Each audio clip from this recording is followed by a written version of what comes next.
दोस्तों आप सभी का स्वागत है स्टडी जर्नल यूट्यूब चैनल पे। दोस्तों आज का जो हमारा टॉपिक है वो इम्पॉर्टेंट टॉपिक है जो कि एग्जामिनेशन पॉइंट ऑफ व्यू से बहुत ही ज़रूरी है। आप किसी भी जुडिशरी एग्ज़ाम्स की तैयारी कर रहे हो या आप एपीयू एग्ज़ाम की तैयारी कर रहे हो या आपका लॉ एज ऑप्शन यूपीएससी में, तो ये टॉपिक से जनरली क्वेश्चन आते हैं। तो आज हम बात करें किडनैपिंग। ये चैप्टर 16 जो है जो बात करता है ऑफेंस अफेक्टिंग ह्यूमन बॉडी, उसका एक सब पार्ट है जो किडनैपिंग के ऊपर बात करता है। तो इस सेक्शंस को हम पढ़ते हैं कि एक्चुअल में सेक्शंस किन सेक्शंस के ऊपर बेस्ड है और ये टॉपिक जो है ये क्या कहना चाहता है। देखिए, किड का मतलब होता है चाइल्ड, बच्चे, और नैपिंग का मतलब था टू स्टील। तो ये जो चीज़ें मेंशन है ये किस में मेंशन है? ये मेंशन है आपको सेक्शन 359 में।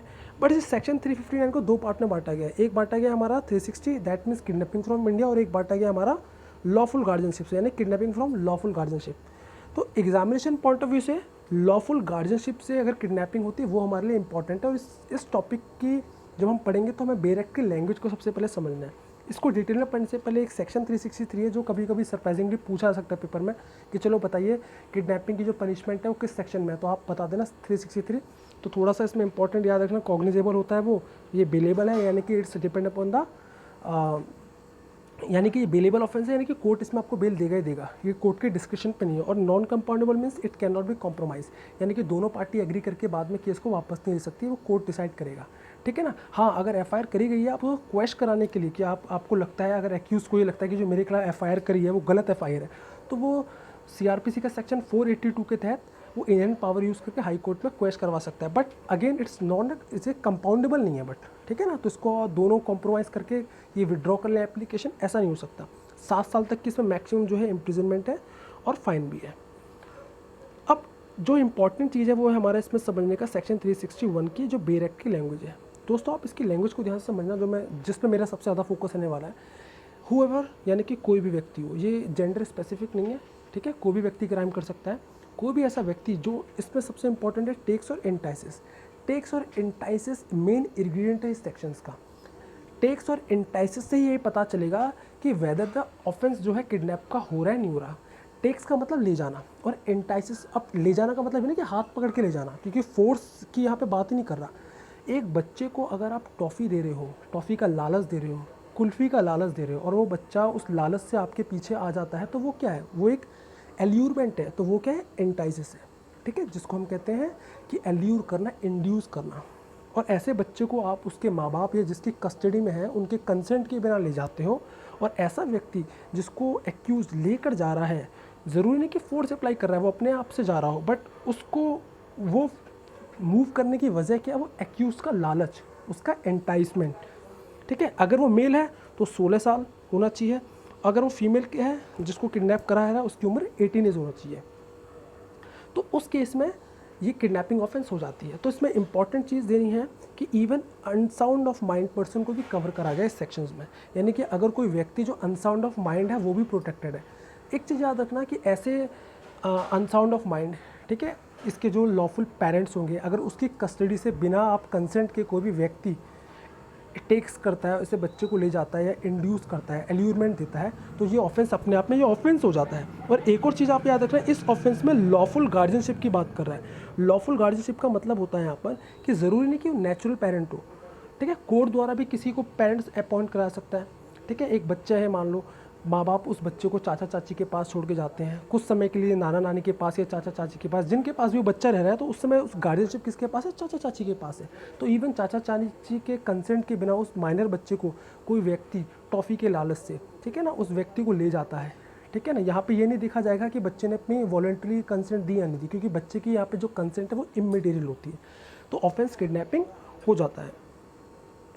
इसमें कुछ इंपॉर्टेंट ऑब्जर्वेशन याद रखना कि टेकिंग और इंटाइसेड जो है हमारा, ठीक है, इसका इफेक्ट क्या होना चाहिए? एल्यूरमेंट होना चाहिए, यानी कि बच्चे को जब लेके जा रहा है एक्यूज, तो उसमें इंटाइसमेंट होना चाहिए। गिफ्ट का लालच दे सकता है, टॉफ़ी का लालच दे सकता है, चॉकलेट का लालच दे सकता है, कह सकता है आओ बेटो मैं तुम्हें गाड़ी में घुमाने ले जा रहा हूँ, ठीक है। तो जैसे ही वो बच्चा माइनर इस लालच की वजह से अपने पेरेंट्स की कस्टडी से दूर हुआ, और वो बंदा जो उसको बच्चे को लेके जा रहा है वो उन माँ बाप के मर्जी के बिना लेके जा रहा है, तो आप समझना कि ये ऑफेंस हो गया।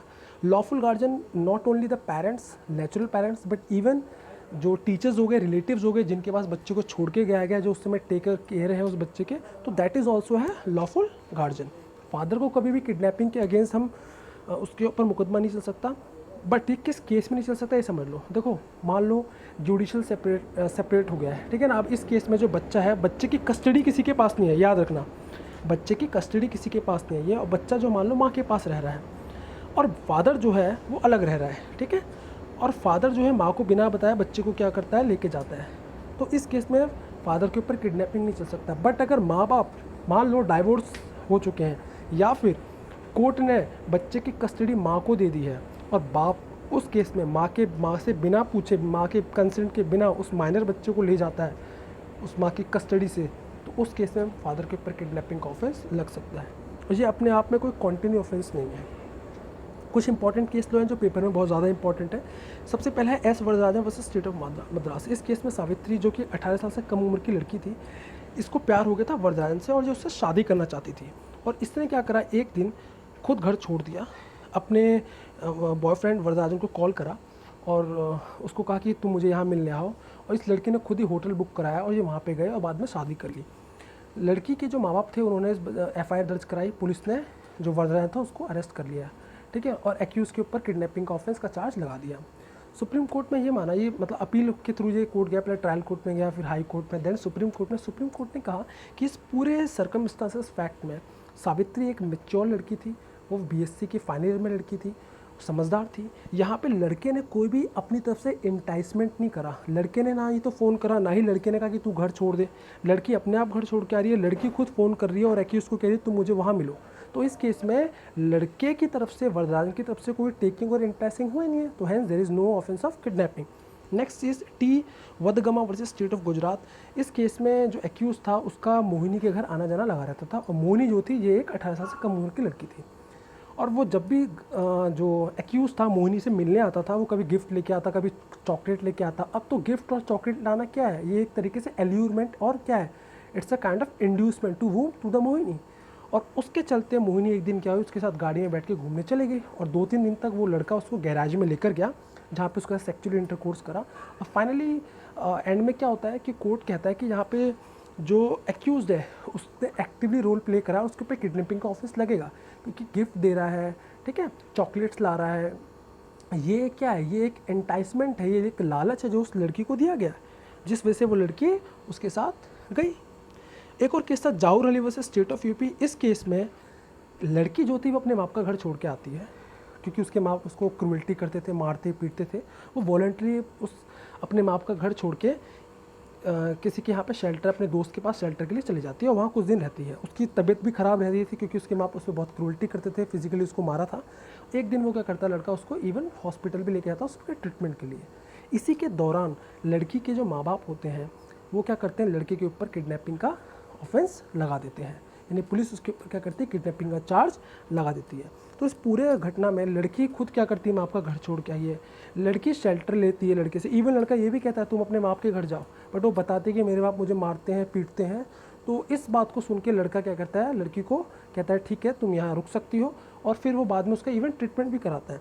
तो ऐसे केसेस में यहाँ पे एक्यूज़ जो था उसकी तरफ से कोई भी इंटाइसमेंट नहीं था, ना ही उसकी तरफ से कोई टेकिंग था, और हैंस यहाँ पे कोई भी किडनैपिंग नहीं है। तो this is the important case. तो दोस्तों बेयर एक्ट की लैंग्वेज अगर एक बार आप समझ लोगे, मुझे नहीं लगता फिर आपको कोई दिक्कत आएगी, ठीक है। मेरी कोशिश यही रहेगी कि ज़्यादा से ज़्यादा मैं जो सब्जेक्ट्स है, सिलेबस है, उनको कवर अप कराऊँ। दोस्तों कोई भी डाउट हो कमेंट कर सकते हो, जितना शेयर सब्सक्राइब करोगे मेरे को उतना ज़्यादा मोटिवेशन मिलेगा।